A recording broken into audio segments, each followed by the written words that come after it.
Welcome everyone, welcome to another preview. This is MetalCanyon, and we'll be checking out Solasta, Crown of the Magister by Tactical Adventures. It's a Dungeons & Dragons game, or an RPG, and there's a couple of caveats I have to say before we actually begin.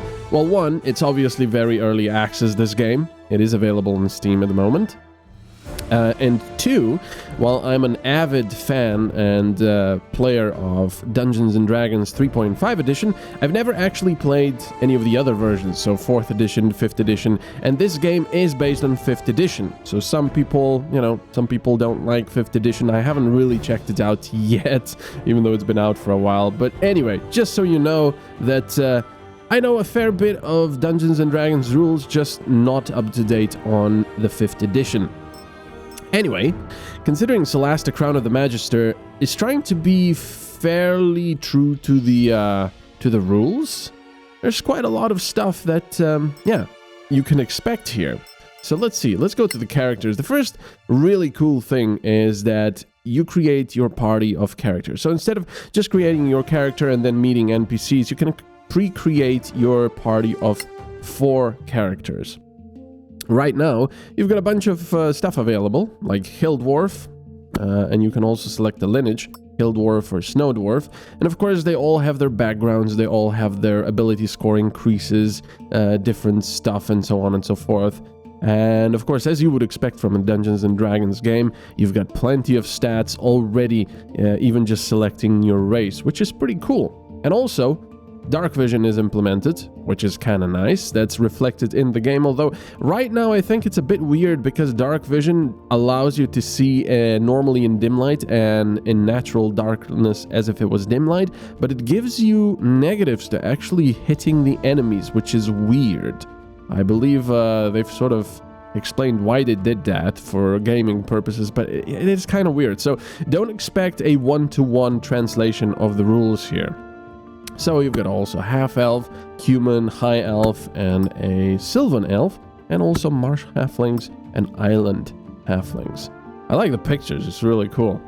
So let's just, let's just for the sake of it create a human for now, who get +1 to ability to all scores. You can select your gender, and then you select your class. Right now there's wizard, rogue, ranger, paladin, cleric, and fighter. Let's say we'll select a wizard. I love all the details you get here. You get what kind of... So even if you're not a Dungeons & Dragons player, pen and paper player, it'll be a learning curve, but you'll still get to understand what's going on, because they tell you, can cast spells from the wizard spells list.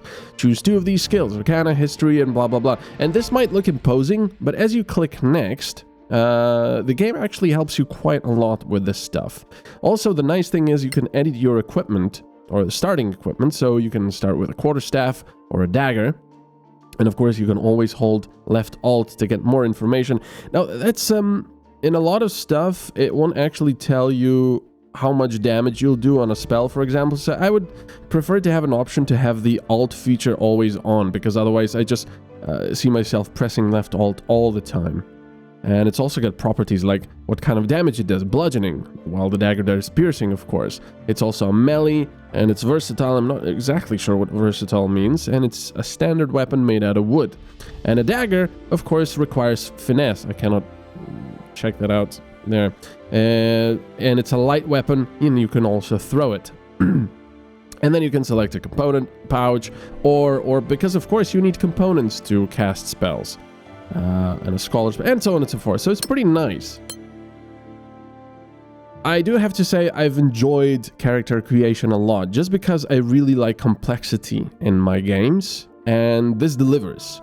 And then you select your background. So for example, I don't know, he was a lawkeeper, and his personality was that he was pragmatic and also respected authority.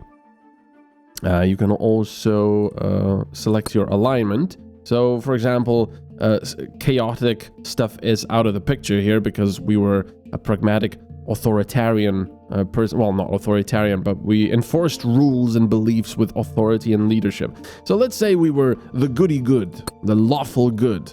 And then you also select personality flags. I believe these then affect how your character will be responding in dialogue and such. So it was lawful and authoritative. And then you get to roll your base stats. So you'll be aware if you're a pen and paper player that you've got dice rolls or a point buy system. You can also do a free edit, which is basically cheating. But yeah, you can do dice rolls, which is pretty nice. You re-roll the dice. Of course, you can re-roll them as many times as you want here. So if you don't like how this looks, you can re-roll. Basically, ooh, that's a really good roll. So basically what this means is you get 6 dice for 6 basic attributes, and then you assign them. So if I like this, for example, I'll put the 17 into intelligence, for example, because it's very important for a wizard, obviously, as the main stat. And we get +1 from being a human. So we actually get an 18 in intelligence, which is +4, which is pretty darn high. I mean, you can obviously get even higher, but yeah. Then 16 I'll probably put into constitution, 15 dexterity, and then the rest are sort of dump stats, really. I mean, strength is certainly a dump stat for a wizard. And then, I don't know, I want to have some wisdom and charisma. So that's pretty nice. And of course, everything is reflected over here as you do it, which I think is very, very nice to have that feedback. So you, even if you're not familiar with the rules so much, you know what's going on. It even says +1 from ancestry, because we're a human. Let's go next.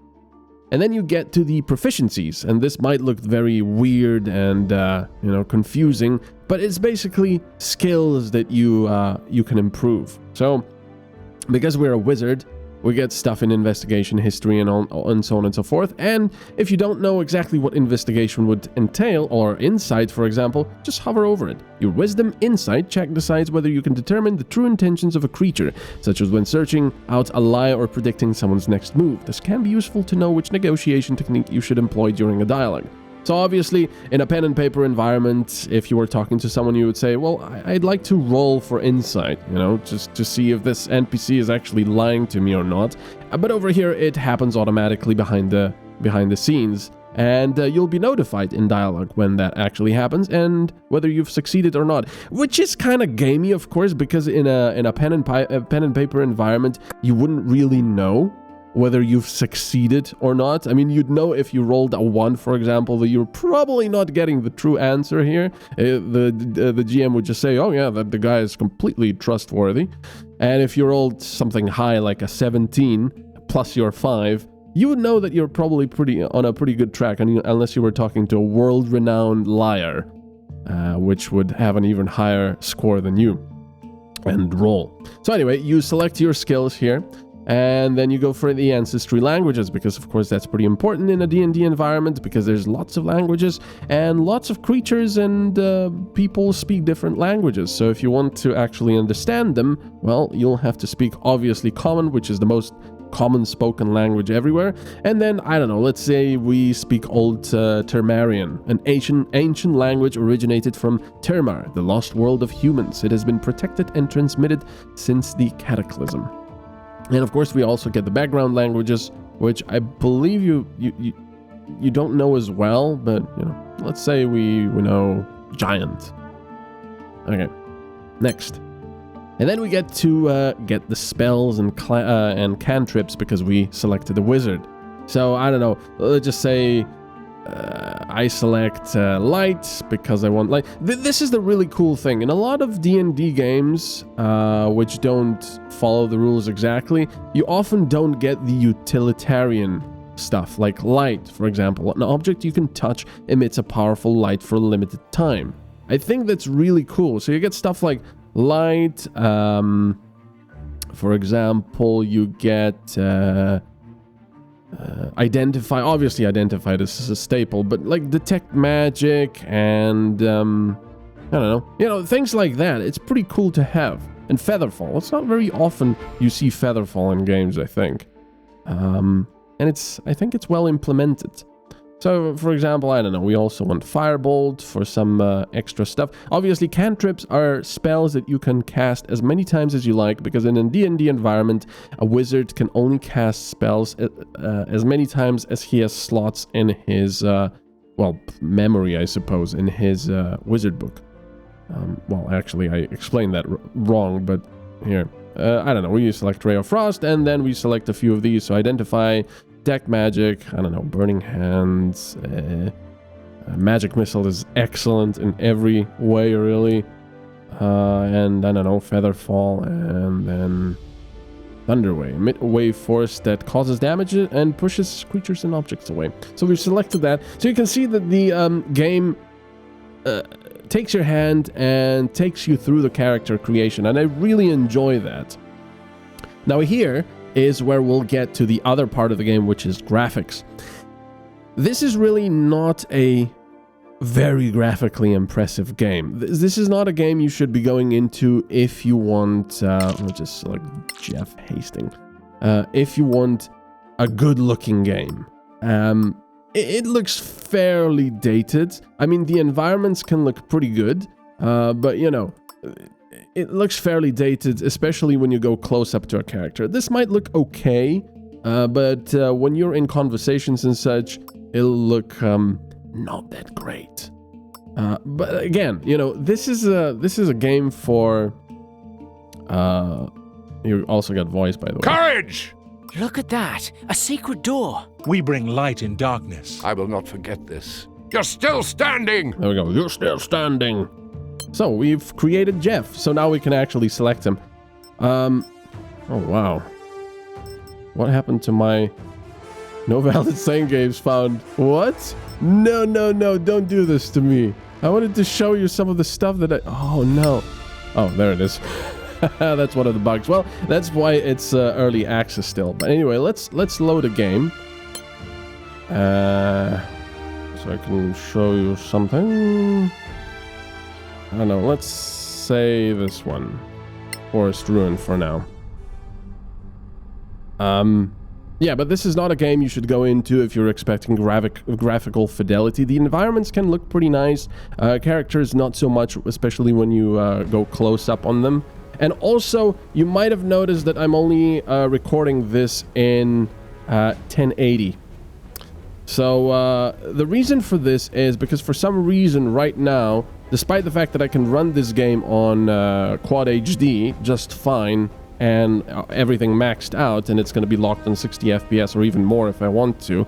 But the problem is, it really loves to heat up my graphics card a lot, unlike any game I've seen before.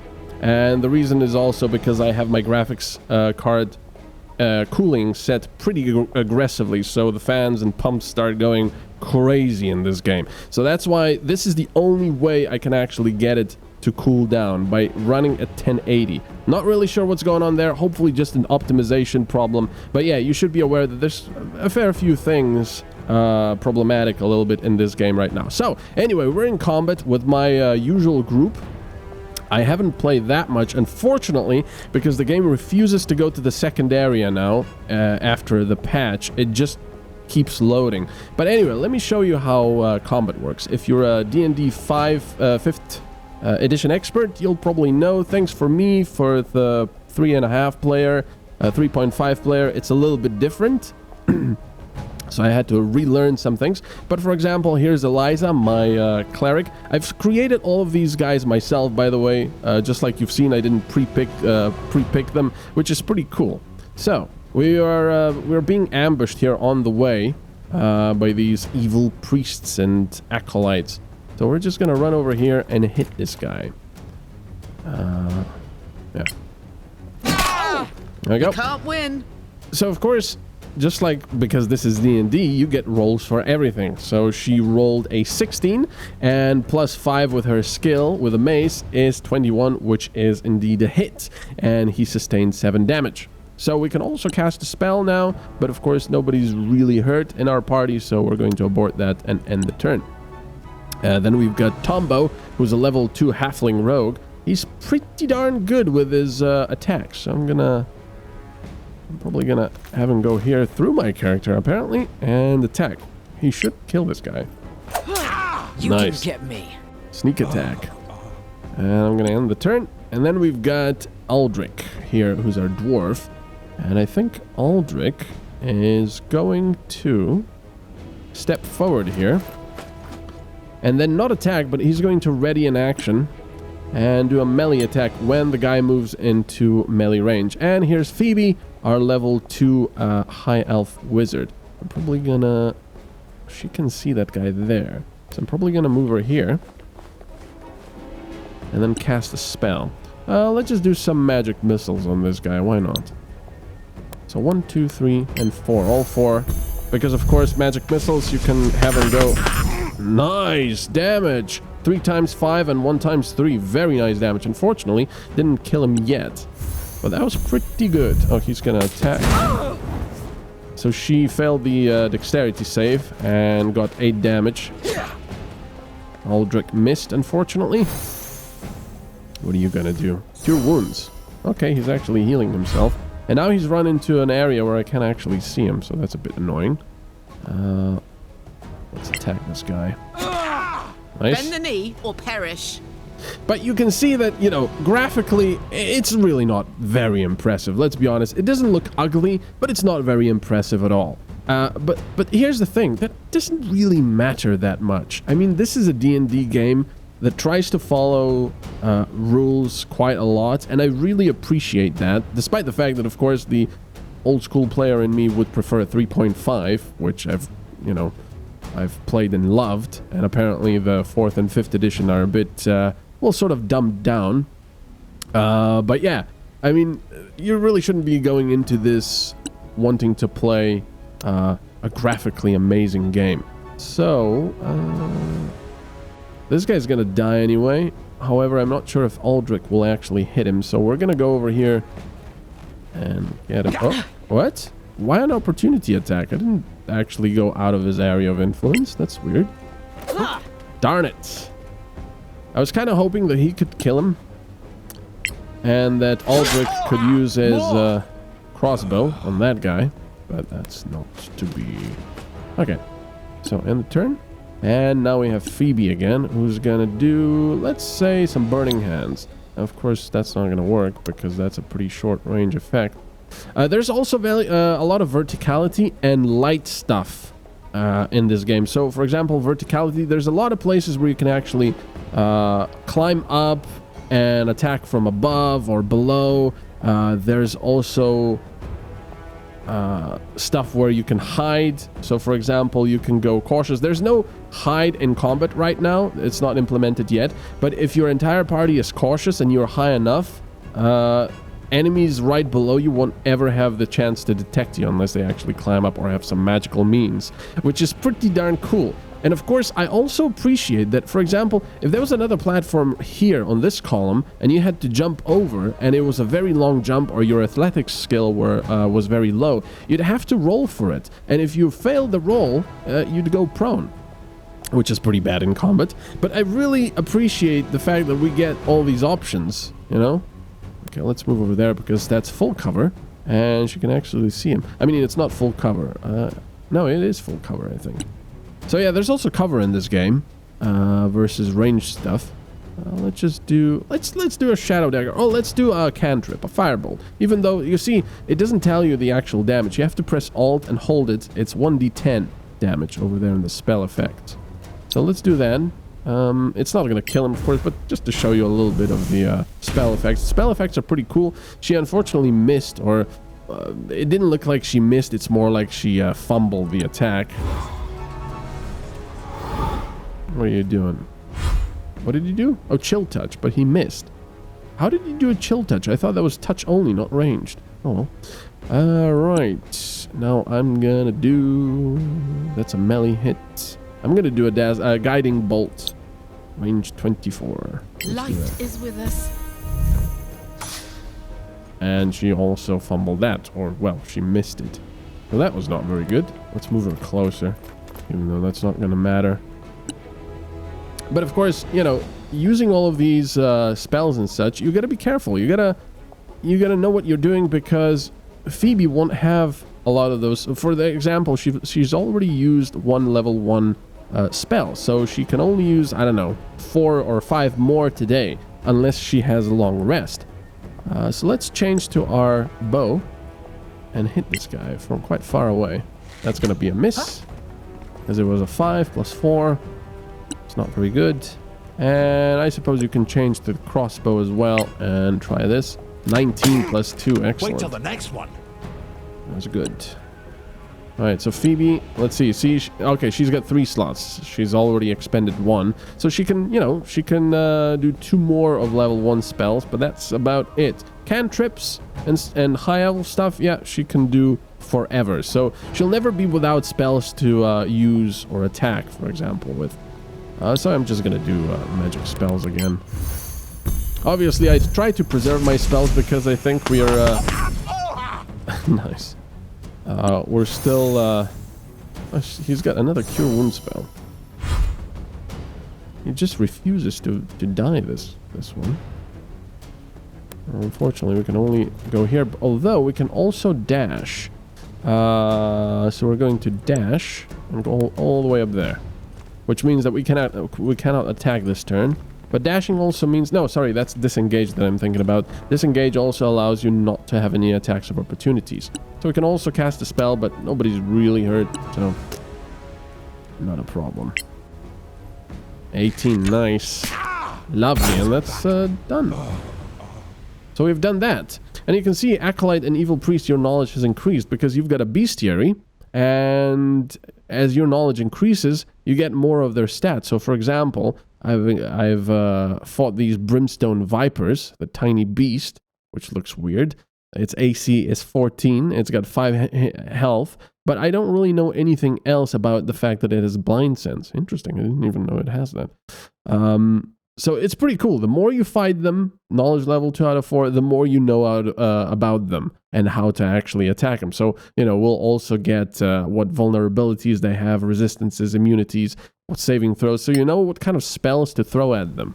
And I think that's pretty brilliant. And now our characters have leveled up, so I'm not going to show you that because it's kind of similar to character creation stuff. But it is very nicely done. It makes a new player to D&D, for example, feel quite confident in doing all of this stuff. So let me also show you some stuff in the city, for example, some conversations and such. Okay, so here we are in the city of Siflin or Kiflin, I'm not sure exactly. It gives me very much Baldur's Gate 2 vibes, this city. Right now, in early access, I'm assuming they'll change that. There's practically no other NPCs apart from some guards and people you can talk to. There's no people walking around and such. But the music is beautiful. And let me see if I can talk to someone to show you some dialogue. Clear skies, adventurers. There we go. So that's our party, close up. They don't look too bad, but you know. We do require your services. But like I said, it really doesn't bother me. Especially because you've got all this complexity behind it. You've got a proper RPG of items like you would in a, you know, normal... Oops, I don't wanna do that. Like you would in a pen and paper. Obviously not as much because pen and paper is pretty much unlimited, whatever you can think of. But yeah, you've got lots of stuff available. This is all the stuff that I've sold to them, by the way, which I hope they'll add an option of excluding that from the seller, so you can only see what they sell. I suppose it is at the top. But I don't have enough faction relation here to buy some of the stuff. But I really want to show you some dialogue, which unfortunately I have no saves off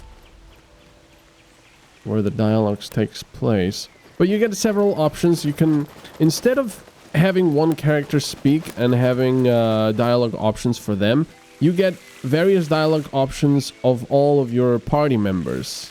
I mean, one option for each of your dialogue members. So whatever you want, you know, one of those will speak, which I think is a pretty cool way of doing it. There we go. There's life yet, adventurers. Marayaki's smile on you. Lady of Life, a follower of the goddess. We need your services. We do require your services. Okay, that's the same thing then, unfortunately. I was really hoping. Now, like I said, I cannot quite comment in early access on the story and how engaging it is. For me, it's pretty good right now. It's a bit mysterious. I won't spoil it for you, but also at the same time, I couldn't really get too far because if I look at the map... Oh yeah, by the way, this map stuff is really cool. I don't know why I like this so much, but it's 3D and it looks very cool. Can I go to the world map? Well, we'll go to that town exit. Let me go to the Legacy Council. No, actually, we cannot go in there. Let me go to the Gravekeep's Cask, see if we can have any conversations there. I don't think we can. Unknown Drunk still doesn't want to talk to us, and this guy will just offer us services in a room. Hello, adventurers. What can I offer you? Oh. Tell us about your tavern. The inn? Well, it's not that old, but somehow it feels like it's been here forever. Well, you can meet all kinds of people here, that's the good thing. An old scavenger, a diplomat from the council, a knight, a lord, a beggar. We also have rooms to rent by the night. Why the name Gravekeep's Cask? Well, it's very old, from imperial times. Perhaps a historian would know, but I don't. Alright. So your beer tastes bad. Your beer is terrible, and that's being polite about it. What? What? I've never had any complaints about the beer before. Maybe your palate is not refined enough. Okay. We should go. So what I wanted to show you there was the fact that you get these various choices and dialogue. And the fact that voice acting ranges from passable to pretty darn good. So I don't really mind it. Sometimes it's a little bit corny, a little bit but a lot of the times it's actually quite good. And I don't mind it at all. So let's go and show you the world map. That's the last thing I want to show you. So we've seen the combat, we've seen the character creation, some of the dialogue, the graphics, and so on. But I love the fact, so here we need to go to the possible Sorag base. I love the fact that traveling is an adventure in itself, just like it should be in a pen and paper environment as well.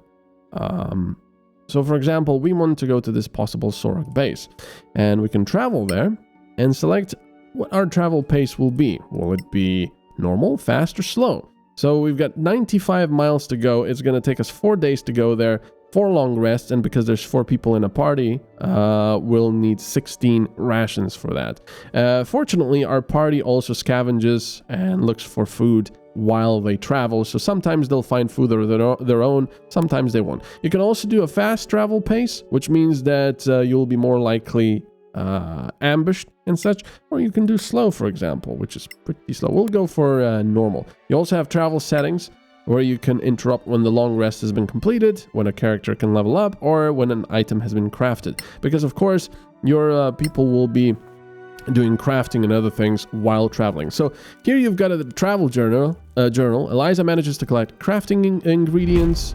Oh, we've been oh, we can actually hide. Hostile creatures are nearby, but Aldrich has managed to spot them. What will you do? We'll hide for now because we've done combat already.